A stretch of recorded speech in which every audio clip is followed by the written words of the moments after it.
everyone. Welcome back to my story time. That I'm going to be reading chapter 19 to chapter 44. Chapter 19. The clouds started to the sky. Spiders spun into the west. They become too hungry now. Fox stalked hares. Mushrooms rose up from their leaf litters. Turtles popped into clumps. Moss spread across tree roots. Vultures hunched over tar grasses. Ocean waves beat against the coastline. Tadpoles became frogs. Caterpillars became butterflies. A camouflage robot asserted them all. Chapter 20. The Language of the Animals. It started with the birds. They had always been scared when the robot was near. They would stare and screech and then scatter. But now that Ross was camouflaged, she could secretly observe their normal behavior. Right up close, Ross noticed chickadees fluttering through the same cloud and singing the same song every morning. She noticed a lark who swooped down to the same rock and sang the same song every afternoon. She noticed the same two magpies singing to each other from across the same meadow every evening. After weeks of robot calling studied the birds, Rob knew that each bird would sing, and when she would sing, and eventually why they would sing, the robot would begin to understand the birds. But she was also beginning to understand the porcupines and the clamours and the beetles. She discovered that all the different animals shared one common language. They just spoke the language in different ways. You might say each species spoke with own unique accent. When Rob first listened to the chickens, their songs had sounded like tweet, tweedle, tweet, tweedle. But now when the chickadees sang, Ross heard, oh, what a lovely day it is. Oh, what a lovely day it is. Deer spoke mostly with their bodies, by simply turning her head and her head. A doe could say to her family, let's look for plovers by the stream. Snakes often hiss to themselves things like, I know there's a tasty mouse around here. Somewhere. These said very little. They use their wings to buzz a few simple words, like nectar and sun and hive. Frogs spent much of their time searching for each other and would croak, where are you? I can't see you. And the other would reply, I'm over here. Follow my voice. When Ross first stomped across the island, the animals squawked and growled and chirped and sounded like nothing more than meaningless noises. But she no longer heard animal noises. Now she heard animal words. Chapter 21. The Introduction. There was an hour each morning in the dim light of dawn, when all the island animals were asleep. Long ago, they had a on one another during that hour. They call it dawn truce. Most mornings the island residents would gather in a great meadow and spend the hour chatting with friends. Of course not everyone attended those gatherings. The bears had never made an appearance, and the vultures had just circled high above. But on this particular morning, an unusually large group of animals had come out and discussed some important news. Settle down, everyone. I have something to say. Super the owl hooted to the crowd from the lowest branch of a dead tree. Last night, I saw a mysterious creature right here in the great meadow. It seemed to be covered in grass, so I couldn't see a good look at it. But I think it may have been the monster. looked up and turned to look over the crowd. What was the creature doing? Said Dark the Weasel. It was speaking, said Swooper. It kept repeating the same words over and over again, but each time it sounded a little different. At first it sounded like a cricket, and then it sounded like a raccoon, and then it sounded like an owl. What was it saying? Said Dig Down the Groundhog. I couldn't be mistaken, said Swooper, but I think it was saying, hello, my name is Ross. The crowd began to chatter. Just where is this creature? Said Pink the Fox. Everyone turned as the owl slowly pointed his wings to the grassy lawn in the middle. It was rather ordinary-looking grassy lawn, until it began to move. As you probably guessed, the grassy lawn was Ross. She had been there the whole time, camouflaged, watching and listening, and with all the animals looking at her, she decided to introduce herself. The crowd stared at disappeared at the grassy lawn, started shaking and bubbling upward the crumbling parts, and there was the lake. Then, using her body and voice, the Loa spoke to the air in their own language. Hello, my name is Rock. Rock! The crowd gasped. Swooper fluttered up from his branch and squeaked the tail monster.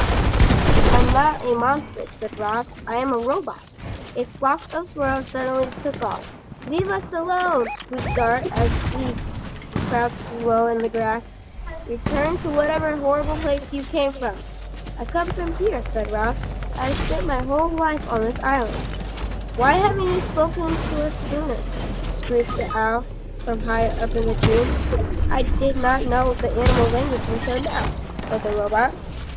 Crown Point the Buck had heard enough, and he slipped into the forest with his companion.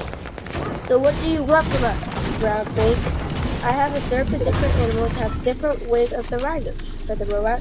I would like each of you to teach me your survival techniques. I am not going to help you, screeched the owl from the very top of the tree. You seem so unnatural. The monster is just waiting to gobble us up, screeched Big Jack, and the groundhog disappeared into a hole. I will not gobble anyone, said Ross. I have no need for food.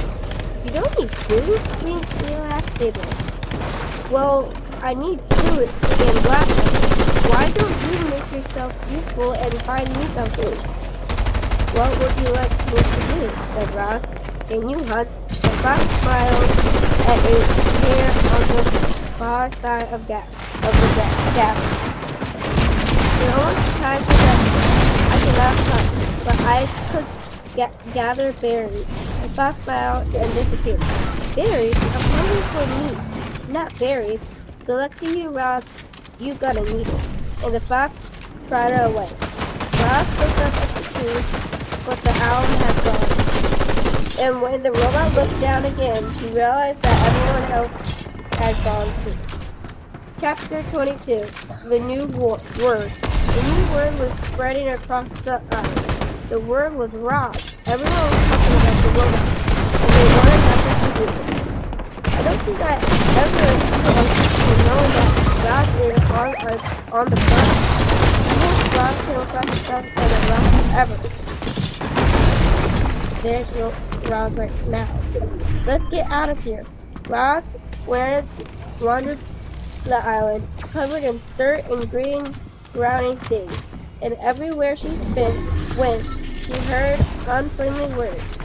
The words would have made most creatures quite sad, but as you know, robots don't do emotions. And in these moments, that was probably for the best. Chapter 23. The Religious Fox. My face! My beautiful face! Come on, no! The fox was laying on a log, howling at his tail, with a big pair of long, sharp quills. When Roz appeared, isn't there anybody else who could help? Would you like me to leave? Said the robot. No, please don't go. I'll take what I can get. What happened? I didn't think that porcupines could see me in the bushes. But when I went for his throat, suddenly there were quills in my throat. Why did you go for his throat? Why do you think? Because I was hungry. You had not attacked the porcupine, you would not have killed me. Yes, boss, I know that. What a fox has to gotta eat. I just didn't expect him to put up such a fight. Look, there are even quills in my paws. I can't walk. My face is numb. I could die if you don't help me. What would you like me to do? Says Roz. I would like you pull out the quills. Roz clearly knelt beside Fink and said, I will pull out the quills. The robot started to tug on a quill, but it snapped off in her fingers. Fink yelped and said, pinch it closer to the skin. So Roz pinched the broken quill closer to the skin, and then very slowly she pulled it out. The fox winced in pain and said to his teeth, please, Roz, pull them out faster. This is aggravating. Roz quickly tugged out another quill, then another. The fox lay perfectly still, eyes closed tightly. One whistled through his nose until every single quill had been removed and placed in a neat pile beside him. Sting struggled to his feet. Thank Roz, I owe you one. The fox smiled briefly, and then he limped away. Chapter 14. The Accident. As Roz wandered through the springtime, she saw all the different ways the animals entered the world. She saw birds guarding their eggs like treasures until the chicks finally hatched. She saw deer give birth to fawns who were up and running in a matter of minutes. Many newborns were greeted by loving families. Some were on their own from their very first breath. And as you are about to find out, a few more poor goslings will never even get a chance to hatch. Roz was climbing down one of the forest cliffs when the accident happened. The wind started to blowing out of the north, and suddenly clouds were rushing over the island. The clouds changed to a spring shower, a downpour actually, and there was a robot clamping her hands into a wet block of stone on the side of the cliff. But the block couldn't handle the extra weight, and as the heavy robot hung there, cracks suddenly shot through the stone and it started breaking apart. Down with the robot, plummeted into the treetops below, passed through branch after branch, before finally hooking her arm around one. Then she dangled there, gently swinging as rocks roared past her on their way to the fourth floor.